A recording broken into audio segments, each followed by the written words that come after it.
The DSWD has issued po a cease and order desist against an orphanage sa Quezon City for alleged violation of law against child abuse, exploitation, and discrimination. May we get details po? Ilan batang affected? Yeah. Is this an isolated case? Or may other orphanages pa tayong tinitignan? Okay. Glad you asked that. Isa pa yan sa mga, baka pagdating ko doon, sabi nila, hindi na nila ako kakausapin ng mga beat reporters kasi ng DSWD kasi sinagot ko na ng sinagot dito. And I promised them, una pa naman sila. Anyways, we are referring to the account of Gentle Hands Incorporated in Quezon City. Yes, we did issue a cease and desist order on the following grounds. Number one, as early as last Friday, I personally got complaints on the living situation inside the orphanage. There are 149 children inside. I personally went to inspect and see it firsthand kasi nothing beats me looking at it. 'Di ba? Mahirap yung to rely on reports lang, written reports. So on a Saturday, I brought our team in the Standards Bureau together with our resident social workers to do our spot check.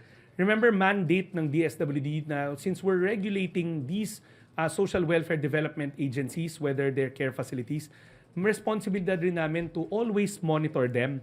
And spot checks, as long as may registered social worker, is allowed. So I went with our social worker Saturday afternoon at around 5 p.m. I myself saw the following things.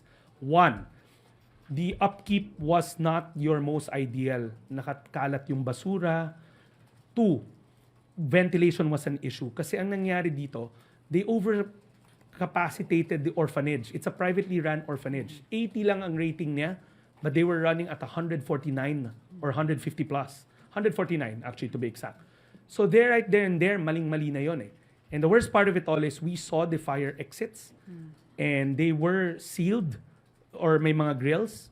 And that was not acceptable to us. That's a walking fire trap. So those are the three things. And one of the things that struck me, so it's overpopulated kasi they're running it beyond their allowed occupancy. Two, there are fire safety concerns.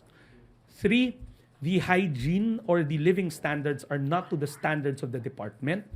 And then four, more peculiarly, sa akin to, and this is what I saw, when I walked in kasi, there was a security guard, our social workers introduced themselves. We are social workers, kasi di ba sa spot check rules, dapat may social worker na kasama. I surely am not one. So, but you are deputized na sumama with the social worker. The guard initially said, hindi pwede. Kasi wala raw doon yung mga house parent, wala doon yung mga persons of authority, wala doon yung mga social workers nila, which is a no-no in such facility. Dapat at any given time, at alam to ni Daphne because she was a UNICEF champion, there should always be a social worker or a house parent inside. Now you're running an overpopulated facility nang walang social worker on hand. Meron sila pero wala on site.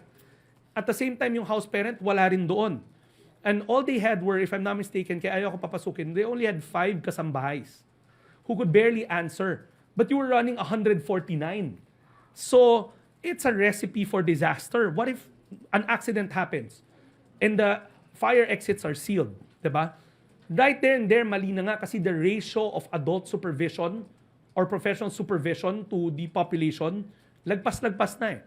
But what struck me as something peculiar was, nasa door ako and ayaw ko papasukin. So, the social workers had to explain to the guard and to the kasambahays kung sino kami. A unsupervised white Caucasian male just walked out of the facility. So, ang point ko, if it's unsupervised, kasi ang reason bakit daw wala bago ako pumasok, kasi wala raw doon yung mga house parent, wala doon yung mga guardians, wala doon lahat. Eh bakit merong adult male, Caucasian, just walking freely unsupervised? How do I know it's unsupervised? Kasi that's the same reason to me eh. So we finally got in, they escorted us in, and true enough, wala yung mga house parent, wala yung mga social worker. Then later on, dumating yung resident psychologist nila, child psychologist nila, then we engaged them.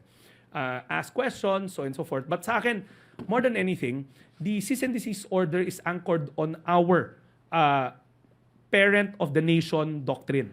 We are supposed to take care and protect those that cannot protect themselves, especially children. So that's why we move for cease and desist, but giving them 20 days to answer our findings and also to fix whatever they need to fix. But in the interim, we have to protect the children. Now, as we speak right now, our social workers are on site to make sure that we work with the children, that they are properly handled. Diba? Siyempre, you just don't pull out. Our social workers know the protocol. So bottom line dito is, we are exercising our power to protect, to stand as parents of the nation, in this case, the parents of the children, because the child's welfare, well-being is the primordial driver of our social protection mandate. Ang importante sa amin is maprotektahan yung mga bata. Okay, one last question. Pia Gutierrez, ABS-CBN.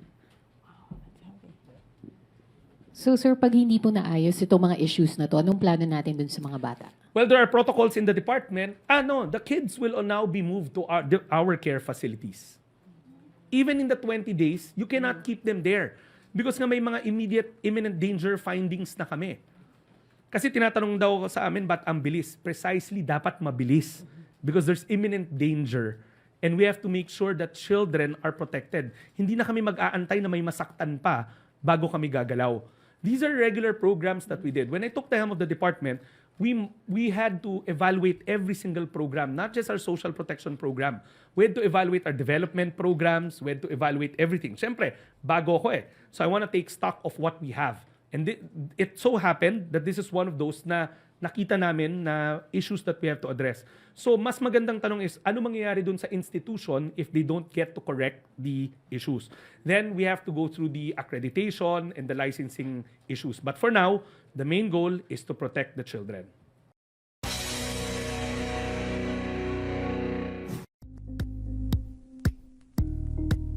Thank you for watching Politico TV. Please like and subscribe to our channel for more videos.